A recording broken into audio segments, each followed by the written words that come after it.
पन्नगे च सुरेन्द्रे च कौशिके पाद संस्पृशि निर्विशेष मनस्काय श्री वीरस्वामिने नमः। एक राजा था,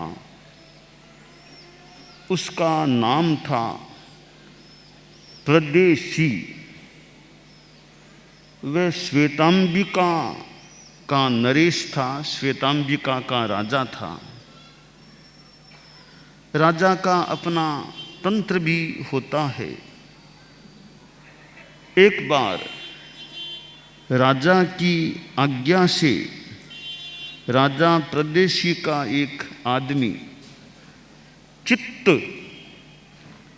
वह एक दूसरे राजा श्रावस्ती के राजा जितशत्रु के पास गया।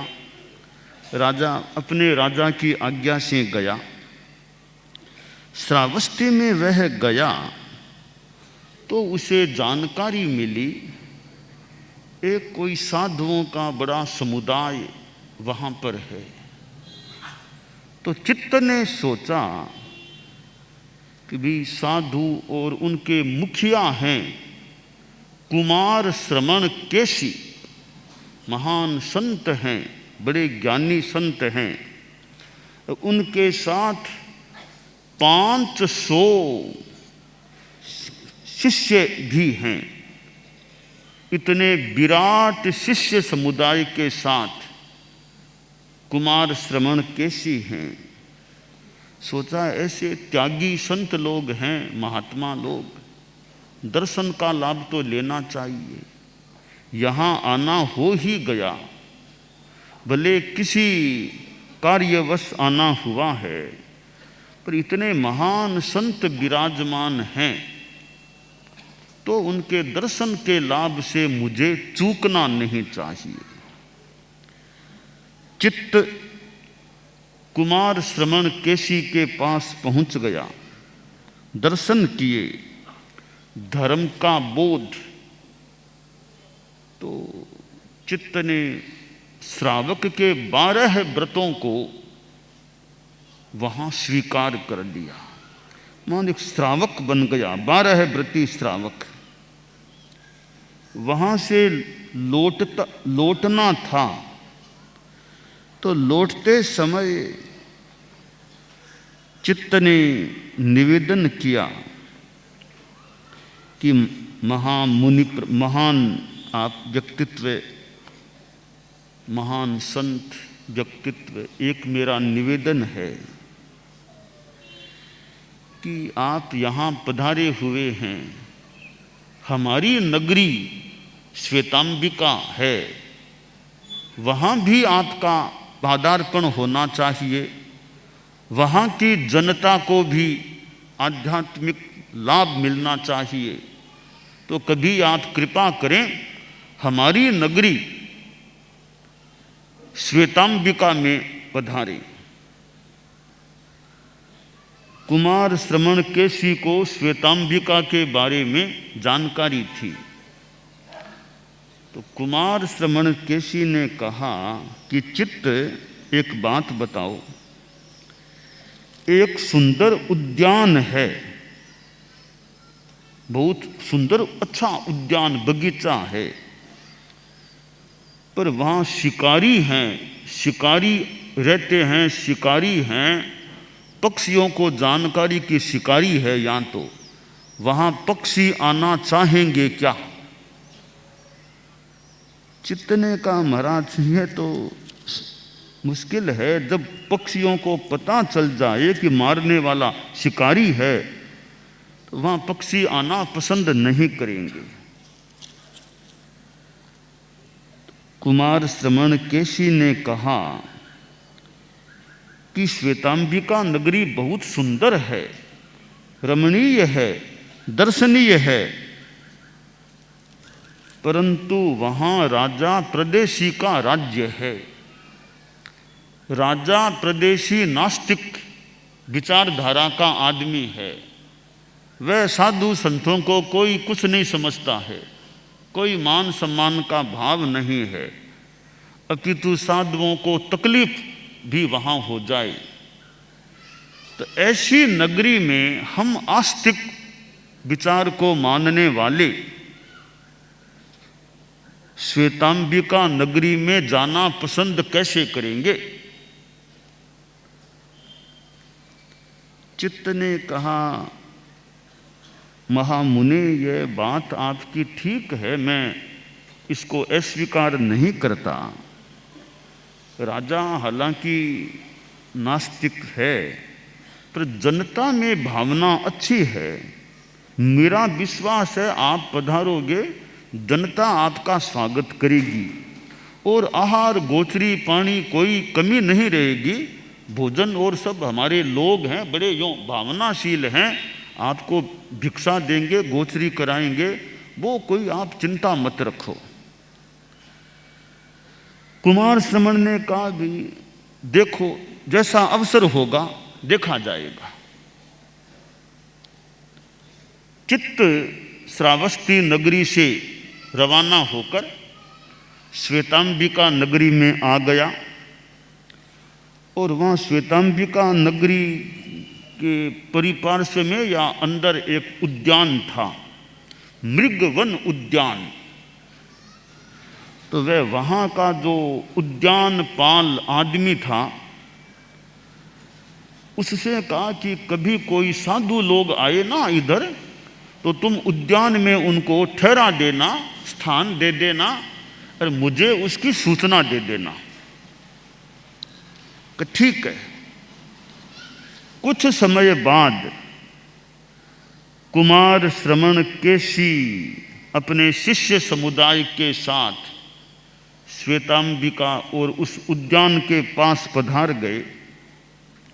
तो जो आदमी वहाँ का था, उद्यानपाल, उसने कहा, महाराज जी आइए, आप यहाँ उद्यान में ठहरिए, मैं सारी व्यवस्था कर देता हूँ। उद्यानपाल ने व्यवस्था कर दी। कुमार श्रमण केशी का समुदाय साधु लोग वहाँ रुक गए, ठहर गए और उद्यानपाल ने चित्त को सूचना भेज दी कि वो महाराज जी आ गए हैं। तो चित्त भी वहाँ आया, जनता को सूचना मिली, जनता भी वहाँ आने लगी, आई कि महाराज लोग आए हैं, चलें दर्शन करना, प्रवचन सुनना। आचार्य यानी कुमार श्रमण केशी का प्रवचन हुआ, देशना व्याख्यान हुआ और अच्छा प्रवचन कार्यक्रम हुआ। चित्त निकट आया कुमार श्रमण केशी के कि एक मेरा निवेदन है आपसे, जनता ने, हमने आपका प्रवचन सुन लिया है, बहुत अच्छी बात है, आप हमारे राजा जी को प्रवचन सुनाइए, आप उनको उपदेश दीजिए। कुमार श्रमण ने कहा, चित्त कैसी बात करते हो, हम कैसे सुनाएं राजा को? जो आदमी उद्यान में आए हुए संतों को बंधन भी नहीं करता, सत्कार नहीं करता, हम उसे क्या सुनाएं?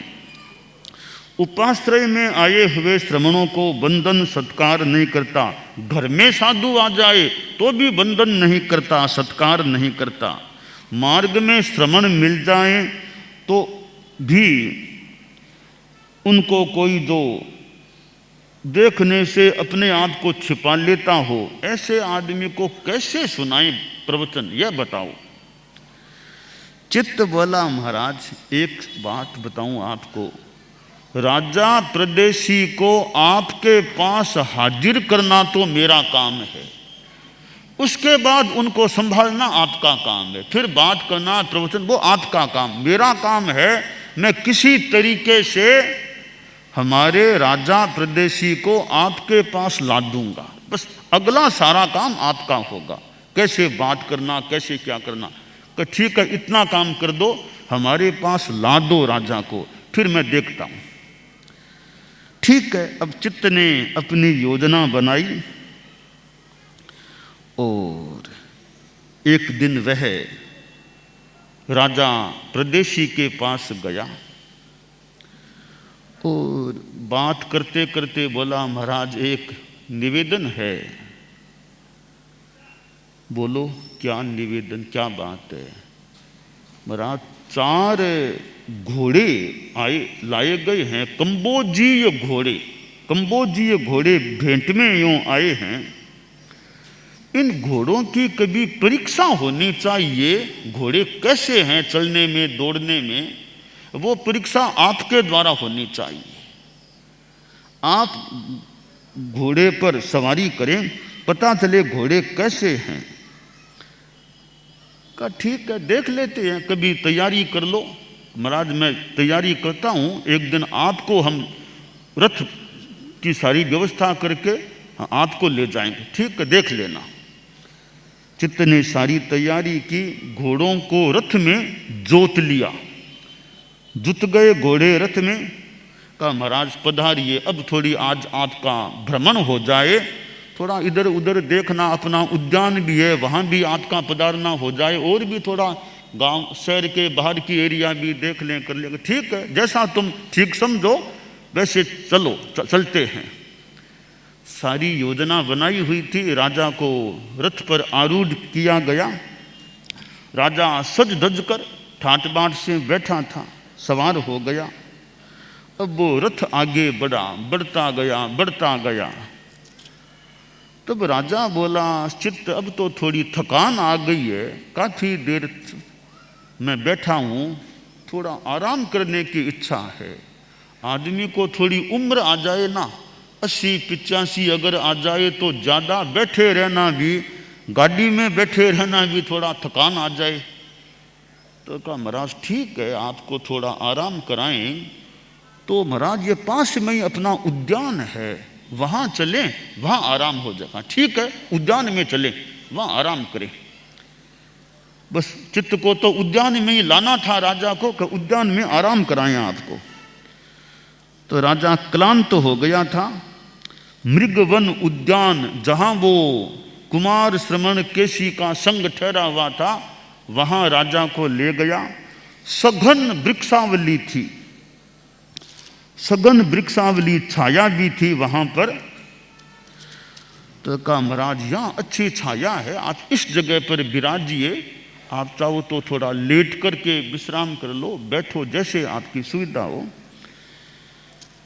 तो कहा ठीक है, यह जगह ठीक है, अच्छी छाया है, बहुत वृक्षावली है, सुगंध आ रही है, यहाँ बैठते हैं।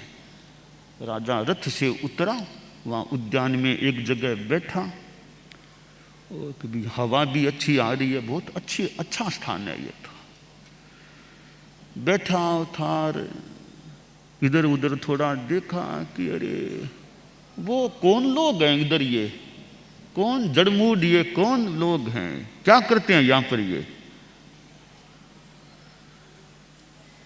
तो चित्त ने कहा महाराज ये लोग हमारे यहाँ आए हुए हैं, जैसे गेस्ट आते हैं, गेस्ट के रूप में यहाँ हैं। कौन है ये आदमी, कैसे हैं, कौन है? महाराज ये बड़े ज्ञानी आदमी हैं, और खास बात यह है, ये कहते हैं कि आत्मा अलग है, शरीर अलग है, ये आत्मा आगे जन्म लेती है, ये आस्तिकवाद की बात करते हैं आस्तिकवाद, आत्मा को अलग मानते हैं। ये क्या सिद्धांत है इनका? राजा का सिद्धांत था आत्मा शरीर दो नहीं एक है, पुनर्जन्म कुछ नहीं है। तो महाराज ये लोग तो आत्मा को अलग मानते हैं, शरीर को अलग मानते हैं, यह इनका सिद्धांत है। राजा के दिमाग पर चोट लगी कि आत्मा और शरीर को दो मानते हैं। तो कहा थोड़ी उनसे मैं बात करना चाहता हूँ, आत्मा को शरीर को अलग अलग कैसे मानते हैं, मैं चर्चा करूँ? हाँ पधारिए पधारिए पधारिए, चर्चा करनी चाहिए। बस चित्त का काम पूरा हो रहा है। राजा को ले गया, जहाँ कुमार श्रमण केशी बैठे थे वहाँ जाके राजा को खड़ा कर दिया। बस चित्त का काम पूरा, अब काम है कुमार श्रमण केशी का कैसे टेकल करना, राजा को कैसे बात करना। तो राजा पहुंचा कुमार श्रमण केशी के पास। अच्छा महाराज जी, आप आत्मा को अलग, शरीर को अलग मानते हो? कुमार श्रमण ने कहा, तुम प्रश्न पूछने के लायक ही नहीं हो, तुम लायक ही नहीं हो प्रश्न पूछने के। जैसे व्यापारी लोग टैक्स की चोरी करते हैं ना, तुम भी टैक्स के चोर हो। साधु के पास आए हाथ भी नहीं जोड़े, साधु के पास आए बिना हाथ जोड़े बात शुरू कर दी, तुम तो टैक्स की चोरी करते हो ना। यह तो सामान्य शिष्टाचार है कि साधु महात्मा के पास कोई जाए तो थोड़ा हाथ तो, नमस्कार तो हाथ जोड़ के करे ना। तुमने वह भी नहीं किया, सीधी बात करनी शुरू कर दी। थोड़ा सा राजा यूं सहम गया, रे महाराज जी हैं तो तेज, मुझे भी डांटने से लग गए हैं। अच्छा महाराज जी, अच्छा तो मैं बैठ जाऊं। अब सोचा अब बात बहुत ध्यान से करनी है, अब कहीं गलती न हो जाए। कहा महाराज जी मैं यहाँ बैठ जाऊं क्या? हमें क्या पूछते हो, जगह तो तुम्हारी है, हमें क्या पूछते हो, आपका उद्यान है, बैठो, हमें क्या दिक्कत है। ठीक है महाराज जी। राजा बैठा ही होगा तो कि राजन एक बात बताऊं, थोड़ी सी देर पहले आप वहां बैठे थे पेड़ों की छाया में, तो आपने बोला था कि जड़मूड कौन है, जड़मूड कौन है। राजा ने सोचा, रे मेरी बात कैसे जान ली, इतनी दूरी से मैंने कहा था ये जड़मूड कौन लोग हैं, कैसे उन्होंने जान ली। तो महाराज जी आपको पता कैसे चला? वो मेरी व्यक्तिगत चित्त के साथ बात, मैं धीरे से ही बोला था ये कौन जड़मूड है, बोला तो था, पर आपको पता कैसे चला? राजा को लगा है तो कोई बड़े ज्ञानी महात्मा, मेरी बात को जान लिया। कुमार श्रमण बोले, मेरे पास 4 ज्ञान हैं, आभिनिबोधिक, मति ज्ञान, श्रुत ज्ञान। आभिनिबोधिक कह दो, मति कह दो, एक ही बात। तो मति, श्रुत, अवधि, मनः, प्रिय 4 ज्ञान मेरे पास है। अच्छा, बहुत ज्ञानी पुरुष हैं। तो कहा महाराज जी मुझे वो बताओ, आप आत्मा और शरीर को अलग अलग मानते हो क्या? हाँ मानते हैं, हमारे सिद्धांत में, हमारी श्रद्धा में, हमारे विश्वास में आत्मा अलग है, शरीर अलग है। आत्मा शरीर में है, पर मृत्यु होती है तो आत्मा नहीं मरती है, शरीर का नाश हो जाए। आत्मा अमर है, कभी नहीं मरती, यह हमारी थ्योरी है, सिद्धांत है। तो महाराज जी मैं इस बात से सहमत नहीं हूं। आप मानते हो, मैं इससे सहमत नहीं हूं। तुम्हारा क्या सिद्धांत है? महाराज जी मेरा सिद्धांत है, आत्मा शरीर 2 चीज नहीं है, एक है। जो आत्मा है वह शरीर है, जो शरीर है वह आत्मा। मृत्यु के बाद कुछ नहीं होता है, कुछ नहीं, आगे पीछे कुछ नहीं है इतना ही यह जीवन है। कुमार श्रमण ने कहा, हम तुम्हारी बात से सहमत नहीं है, हमारा सिद्धांत अलग है। आत्मा अलग, शरीर अलग। आत्मा अमर, शरीर नश्वर। आत्मा अमर है, कभी नहीं मरती है। तो कहा महाराज जी एक बात बताऊं आपको, आपके हिसाब से तो पुनर्जन्म, हाँ पुनर्जन्म है, पक्का हमारा विश्वास है कि मृत्यु के बाद, आफ्टर डेथ अगेन लाइफ, मृत्यु के बाद फिर जीवन होता है, जन्म होता है। नरक, तिर्यंच, मनुष्य, देव, कई जन्म, या कोई मोक्ष में चला जाए। तो कहा महाराज जी एक बात बताऊं आपको, मेरे दादाजी थे ना, मेरे दादाजी ग्रैंडफादर, वे मेरी तरह नास्तिक आदमी थे, परम अधार्मिक आदमी थे। ये मारना करना बहुत उनके लिए सामान्य बात थी, अधार्मिक आदमी थे। महाराज जी आपकी थ्योरी के अनुसार मेरे दादाजी मर कर के नरक में गए। आपकी, मैं तो नहीं मानता, आपकी थ्योरी से वो नरक में गए हैं। तो महाराज जी मेरे दादाजी एक बार थोड़ी सी देर के लिए यहाँ आ जाएं, मुझे कह दे पोता मैंने पाप किया, मैं नास्तिक था, हिंसा आदि काम किए, मैं नरक में गया हूँ, दुख पाता हूँ, तू ऐसा काम मत करना। मृत्यु के बाद फिर कहीं जाना होता है, दादाजी मुझे यह बात कह दें तो मैं आपकी बात को सही मान लूँगा, वरना तो मैं कैसे आपकी बात को सही मानूं। कुमार श्रवण बोले कि देख प्रदेशी,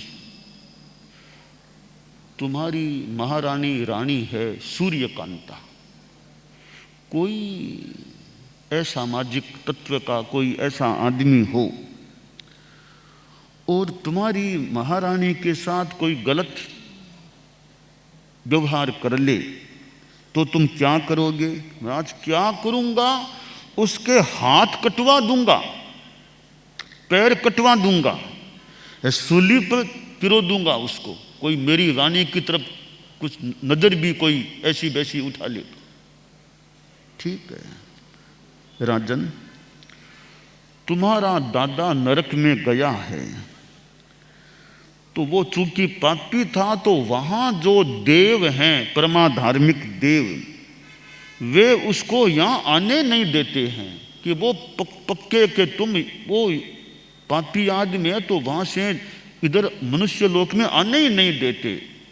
जैसे तुम उस अपराधी आदमी को हाथ पांव कटवा के सूली में पिरोने की बात कही, तुम उसको कहीं नहीं जाने दोगे, तो ऐसे ही वो देवता जो नीचे हैं नरक में परमाधार्मिक, वो तुम्हारे दादा को, जो तुम्हारी दादा की आत्मा नरक में है, उसको आने नहीं देते। तो चाहे तो भी तुम्हारा दादा यहाँ आ नहीं सकता।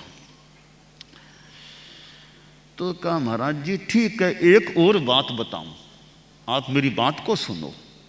महाराज जी मेरी दादी जी थी, दादी, वो बहुत धर्मात्मा थी। दादाजी तो धर्म को नहीं मानते थे, मेरी दादी जी थी वो बहुत धर्मात्मा, आप लोगों की बहुत वो भक्ति करती, पूजा करती, माला जाप बहुत धर्म करती थी। तो आपके सिद्धांत के अनुसार मेरी दादी जी स्वर्ग में गई है, देवगति में गई है, तो मान लो दादाजी को तो वो आने नहीं देते, नीचे वाले देवता आने नहीं देते परमाधार्मिक, तो दादी जी तो ऊपर है ना आपके हिसाब से, वो एक बार आ जाए। दादी जी मुझे कह दे पोता प्रदेशी मैंने धर्म किया, स्वर्ग में गई हूं, तो तुम भी धर्म करो, पाप मत करो, तुम्हें भी स्वर्ग मिल जाए। इतनी सी बात मुझे दादी जी आकर के कह दें, मैं आपके सिद्धांत को सही मान लूंगा। कुमार श्रवण कैसी बोले, एक बात है राजन, कल्पना करो तुम स्नान करके सज धज कर पूजा सामग्री का थाल हाथ में लेकर मंदिर में जा रहे हो देवता की पूजा करने के लिए, एकदम शुद्ध होकर के जा रहे हो, हाथ में थाल है, पूजा की सामग्री है, रास्ते के बीच में उधर कोई शौचालय था, शौचालय है, वो शौचालय में बैठा आदमी कह दे कि महाराज एक बार शौचालय में आओ फिर जाना, तो क्या तुम बीच में शौचालय में जाओगे? बिल्कुल नहीं जाऊंगा। जब मुझे देवालय में जाना है, पूजा की सामग्री मेरे हाथ में है, तो कोई मुझे भले बुलाए, बीच में मैं शौचालय में नहीं जाऊंगा, पहले पूजा का काम करूंगा, वो गंदगी में थोड़ी जाऊंगा मैं मंदिर जाते समय। इसी प्रकार राजन तुम्हारी दादी जी स्वर्ग में है, बहुत अच्छे स्थान में है, पर यह मनुष्य लोक है ना, यहाँ की बदबू आती है, ऊपर उनको इधर आए तो बदबू दुर्गंध आती है, और दुर्गंध के कारण से यह एक कारण है, और भी कारण, एक कारण है दुर्गंध आती है, इसलिए तुम्हारी दादी जी चाहे तो भी इस दुर्गंध वाले स्थान में आना उनके लिए आ नहीं पाती है, तो वो तुम्हारी दादी जी इस बदबू के स्थान में ऊपर से आ नहीं सकती। तो कहा महाराज जी ठीक है, वहाँ का जो भी नियम है व्यवस्था है, तो आप कहते हो आत्मा अलग है शरीर अलग है, मैं आपको और बात बताऊं, राजा बोलता है कि महाराज जी, एक बार हमारे राज्य में एक चोर ने चोरी की थी, तो हमारे जो अफसर लोग हैं उस चोर को पकड़कर मेरे पास लेकर आए और कहा, महाराज जी ये चोरी की है इसने, आप इसको दंड दो। तो मैंने कहा, इसको जिंदा नहीं रखना है, लोह कुंभी में इसको डालो, लोह कुंभी को बिल्कुल पैक बंद कर दो एकदम, अब अपने आप मर जाएगा ये। तो ऐसा ही किया गया। वो लोह कुंभी थी, उसमें उस चोर को डाल दिया गया, एकदम पैक बंद कर दिया गया। चारों ओर रक्षक आदमी खड़े कर दिए गए, चारों ओर बड़ी जागरूकता के साथ खड़े हो गए। कुछ दिन बीते, पूरे पैरे में वो लोह कुंभी रखी हुई थी। कई दिनों के बाद उसका वो ढक्कन था, उसे खोला, चोर मर गया था। फिर हमने उस कुंभी का गहराई से निरीक्षण किया, कहीं कोई छेद है क्या, हुआ क्या? कहीं कोई छेद नहीं मिला। तो महाराज जी मेरा कहना है, वो चोर मरा है तो आत्मा जरूर आपके हिसाब से निकली है और कहीं गई है।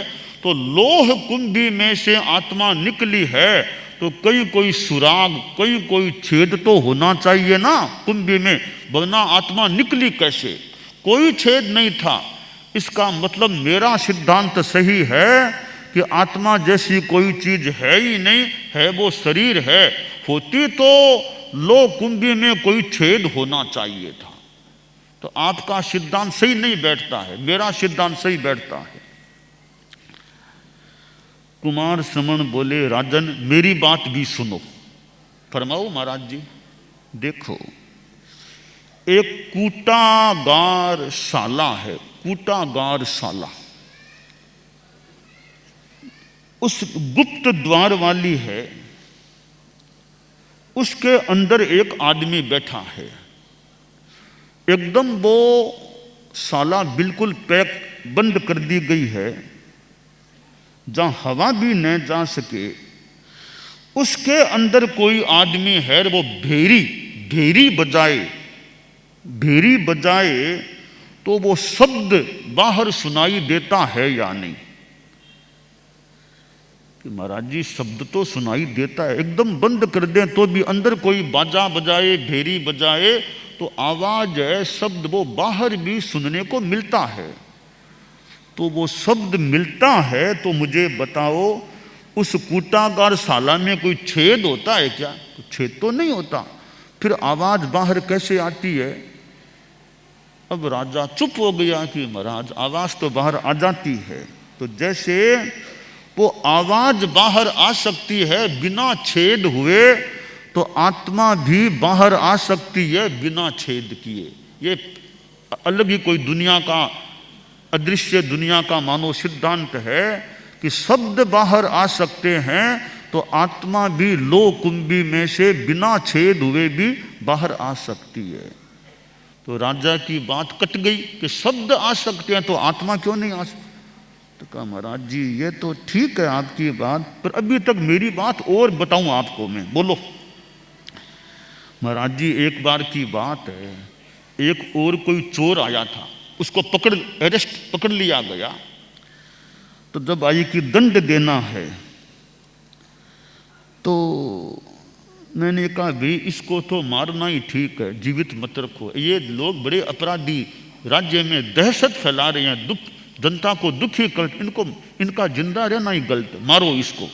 महाराज जी मारने से पहले मैंने कहा इसका वेट करो, इसको तोलो, वजन कितना है।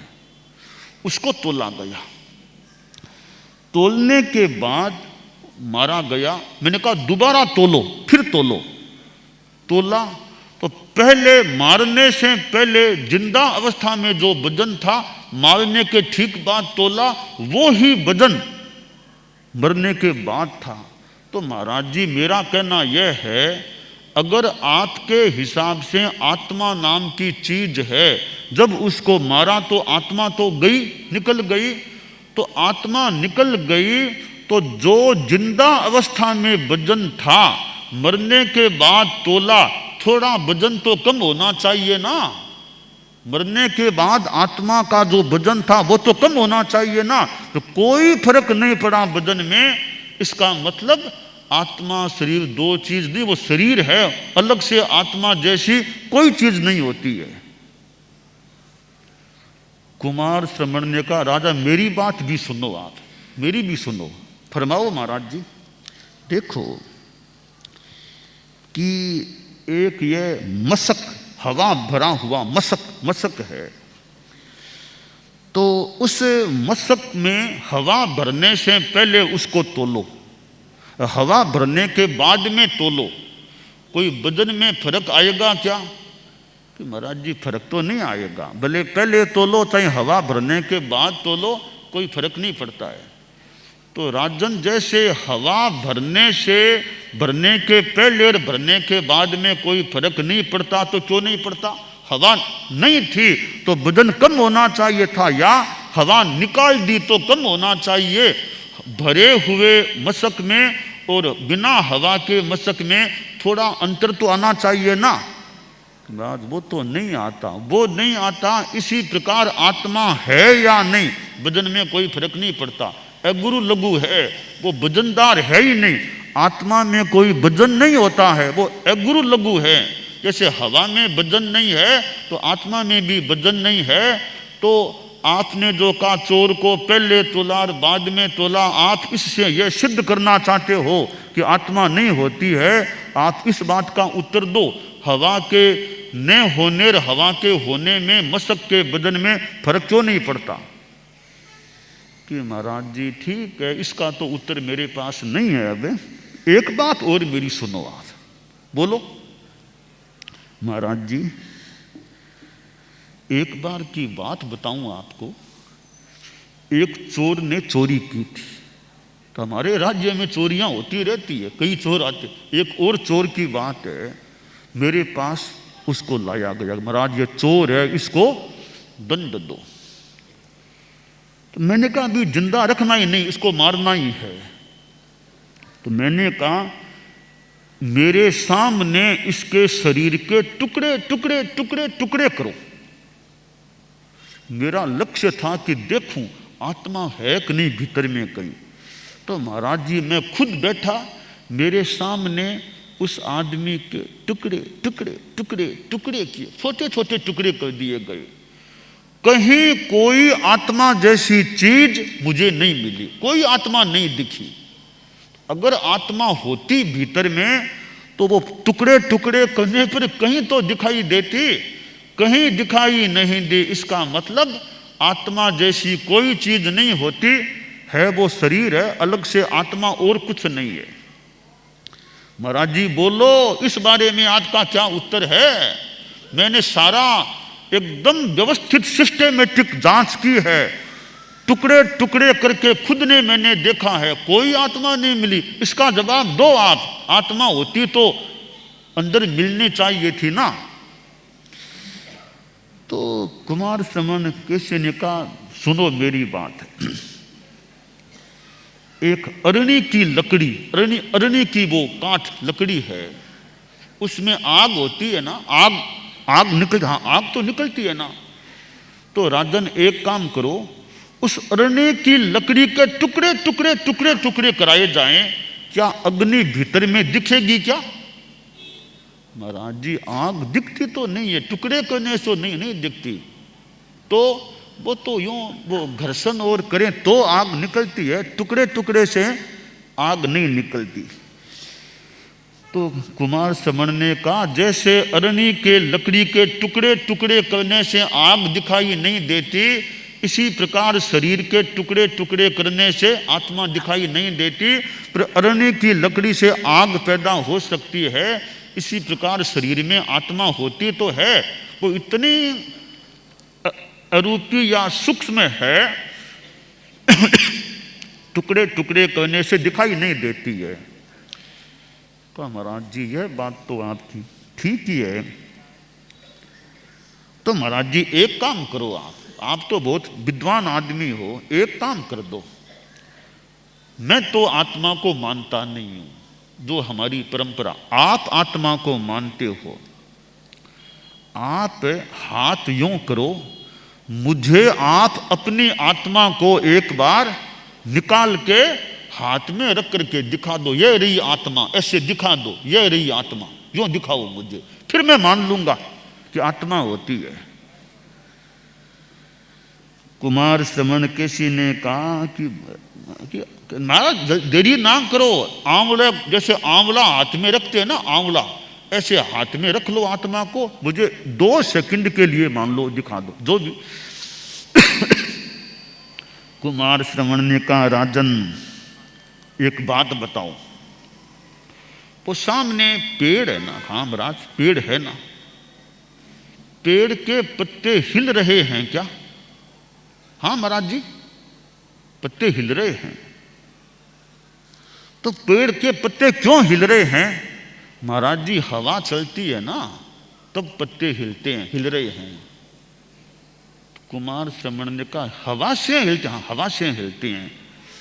तो राजन एक काम करो, मुझे हवा को हाथ में लेकर के दिखा दो, हवा कैसी होती है मैं देख लूं, थोड़ा काम जाओ, एक बार श्रम करो, थोड़ा हवा को लाओ, हाथ में ला के दिखा दो कि हवा ऐसी होती है। कि महाराज जी हवा को दिखाऊं कैसे? हवा कोई हाथ में लेकर दिखाने की चीज नहीं है, वो तो चलती है, दिखाया नहीं जा सकता हवा को। तब कुमार श्रवण केसी बोले, तुम हवा को मानते हो पर हवा को हाथ में लेकर दिखा नहीं सकते, मैं आत्मा को मानता हूं पर आत्मा को हाथ में लेकर दिखा नहीं सकता। तुम हवा को नहीं दिखा सकते, मैं आत्मा को नहीं दिखा सकता, बराबर की बात हो गई। तो महाराज जी अब आपका जो ये आत्मा का सिद्धांत है, एक बात मुझे बताओ कि दुनिया में कितने प्राणी हैं? छोटा सा कुंथू भी प्राणी है, बड़ा सारा हाथी भी होता है। तो क्या महाराज जी एक कुंथू में जो आत्मा है और हाथी में आत्मा है, दोनों समान हैं या छोटी बड़ी आत्मा होती है? कुमार श्रवण केसी ने कहा, आत्मा के प्रदेश सबके समान ही है। तो महाराज जी फिर वो हाथी में इतनी बड़ी कैसे, कुंथू के शरीर में छोटी सी कैसे? कुमार श्रवण बोले कि देखो, एक दीपक है। अब देखिए, मैं अपनी शैली में यदा कुछ बात बता रहा हो सकता हूं। एक दिया है, दिए के ऊपर एक छोटा सा ढक्कन लगा दो, उसका प्रकाश कहां तक फैलेगा? उस ढक्कन तक की सीमा में फैलेगा।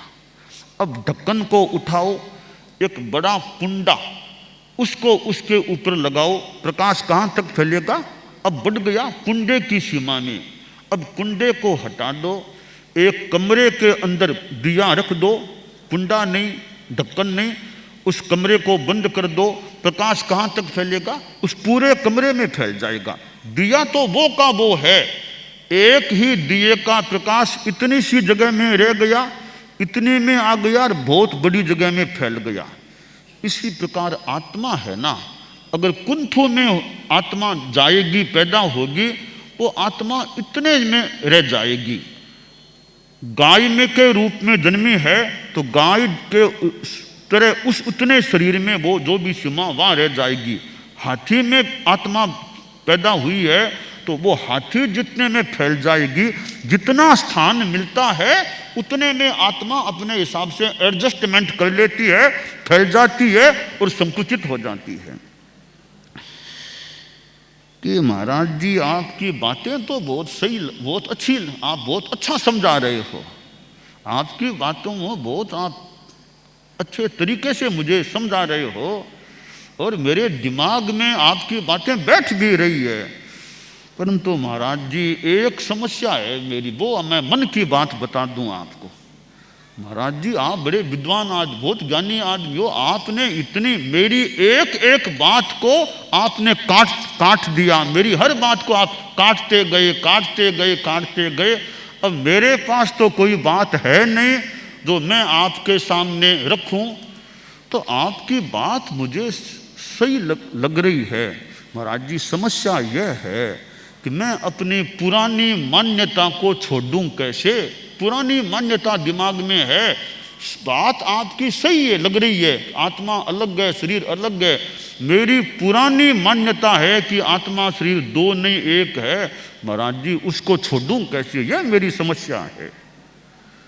तब कुमार श्रमण बोले, अगर नहीं सही लगने पर भी स्वीकार नहीं करते हो, झूठ बात को दिमाग में धोते रहोगे, तुम लोह बाणिये के साथी बन जाओगे कि उसकी तरह पश्चाताप करोगे। लो बाणिये की क्या, मुझे बताओ आप, लो बाणिये वाली क्या बात है? सुनो, एक छोटी सी बताऊं राजन। कोई मान लो 4 मित्र व्यापार के लिए गए, तो चलते चलते रास्ते में लोहे की खान आ गई, तो चारों ने ऐसे ही लोहा पड़ा है ना, सब ने लोहे की पोटलियां बांध ली, खंडे ले ली, आगे चले। 1 किलोमीटर थोड़े आगे बढ़े तो वो तांबे की खान आ गई, तो लोहा तो छोड़ दिया। वो 3 ने तो तांबा ले लिया, लोहा छोड़ दिया। एक बोला, मैंने तो लोहा ले लिया सो ले लिया, अब इसको नहीं छोड़ दूंगा, तांबा नहीं लूंगा, लोहा ही रखूंगा।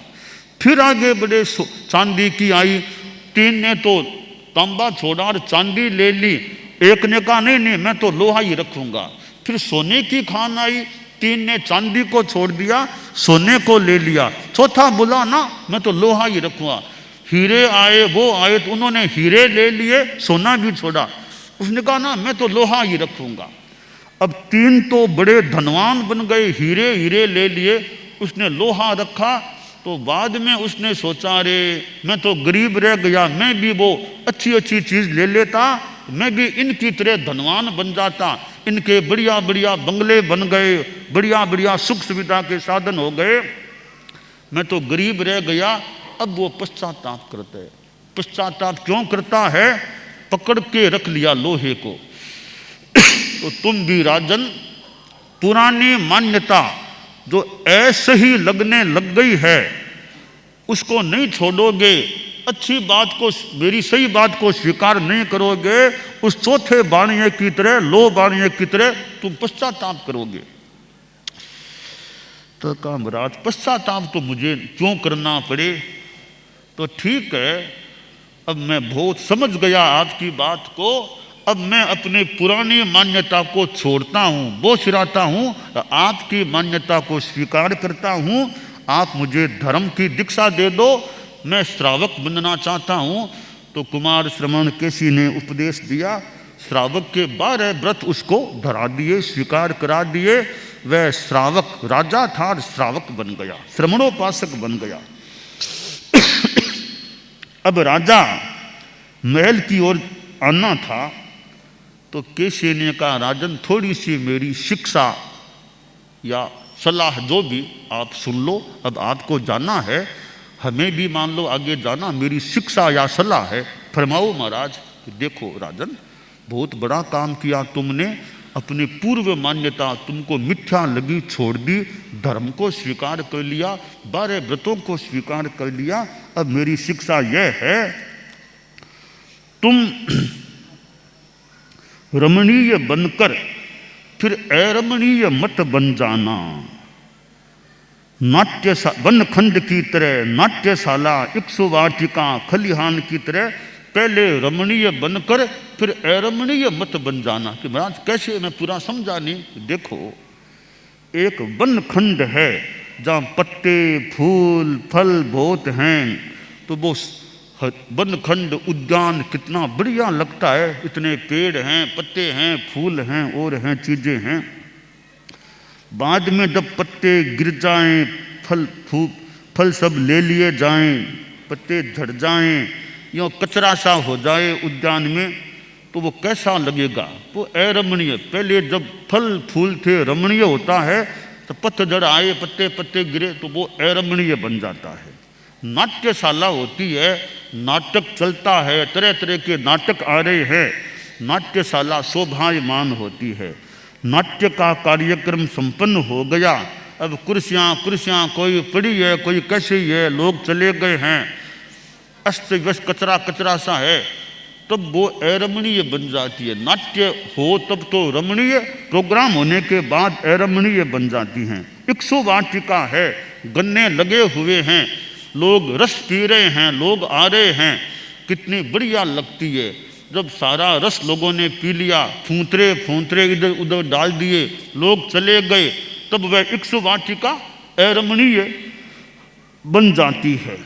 इसी प्रकार राजन, अब मेरी शिक्षा यह है, तुमने जो धर्म को समझा है, जो श्रावक के व्रतों को स्वीकार किया है, आज तुम रमणीय बन गए हो। कहीं ऐसा न हो जाए कि हम लोग चले जाएं, बाद में तुम व्रतों को छोड़ दो, धर्म को छोड़ दो, त्याग नियम तोड़ दो, तो तुम अरमणीय बन जाओगे।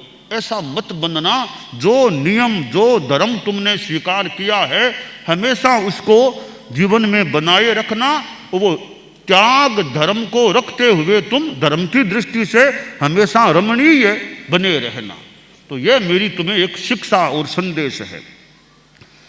कुमार श्रवण केसी का आगे बिहार हुआ होगा, तो आज कुमार श्रवण केसी तो यहाँ नहीं, हमारे संतों का नाम तो है कुमार श्रवण केसी, वो भी अभी कुमार, वो भी यहाँ पर नहीं है अभी। कुमार श्रवण यहाँ पर नहीं है, अंदर वहाँ कहीं होंगे। तो कुमार श्रवण केसी हमारे बहुत एक जानी महापुरुष हुए। तो कुमार श्रवण केसी तो नहीं है, पर जैन शासन में हम लोग अभी हैं, तो हमें भी अब बिहार करना है। तो मैं अहमदाबाद की जनता से कुमार श्रवण केसी की बात को कहना चाहूँगा कि रमणीय बनकर अरमणीय मत बन जाना। जो धर्म संदेश या जानकारियाँ आपने की हो, त्याग नियम लिए हों, जितनी अवधि के लिए हैं, बीच में तोड़ना न हो, भंग पूरा पालन करते रहना। जीवन में धर्म के प्रति श्रद्धा बनी रहे। तो धर्म की दृष्टि से अहमदाबाद की हमारी धार्मिक जनता जो है वो रमणीय बनी रहे, अरमणीय न बने। तो चतुर्मास के काल में पूरे प्रवास में अनेक धार्मिक कार्यक्रम, तपस्या आदि आदि हुए, तो यह एक रमणीयता का माहौल था। अब हमें कल प्रेक्षा विश्व भारती के तेरापंथ भवन से प्रस्थान करना है। तो अहमदाबाद, गांधीनगर वो एक में की मान लें, जनता में धर्म की भावना बनी रहे, आत्मा में आध्यात्मिकता रहे, त्याग नियम रहे। और आत्मा अलग है, शरीर अलग है, यह आस्तिकवाद का सिद्धांत है। उसको महत्व देकर के जीवन में धर्म, त्याग, संयम को बढ़ाने का यथासंभव प्रयास करना चाहिए। तो हमें अब विहार करना है कल। तो यह हमारे कहा गया है कि साधु तो रमता भला, दागन लागे कोई, पानी तो बहता भला, पड़ा गंदीला हो। कि पानी एक जगह जम जाए तो कहीं गंदा हो जाए, तो साधु भी विहार करता रहे तो वो अच्छा बेदाग रह सके। तो हमें हमारी जो धर्म की, आगम की व्यवस्था है, विधान है कि जम कर के मत रहो, शरीर ठीक है तो चतुर्मास के बाद विहार करो। तो हमें भी विहार करना है। परम पूजनीय भगवान महावीर हमारे वर्तमान के जैन शासन के महानायक मान ले, 24वें तीर्थंकर हैं। फिर भिक्षु स्वामी आचार्य भिक्षु, जिनकी यह जन्म 3 शताब्दी का वर्ष है, वो अभी चल रहा है। हमारे परम पूजनीय आचार्य भिक्षु, उनकी उत्तरवर्ती परंपरा और निकट अतीत में परम पूजनीय गुरुदेव तुलसी आचार्य महाप्रज्ञ जी, जिनके चरणों में हमने वंदन किया है, ऐसे हमारे गुरु हुए हैं। तो हम उन्हीं की परंपरा में हैं। जैन शासन में श्वेतांबर परंपरा में 13 पंथ में हम लोग हैं। तो हमारा भी कल यथासंभवतया विहार होने वाला है।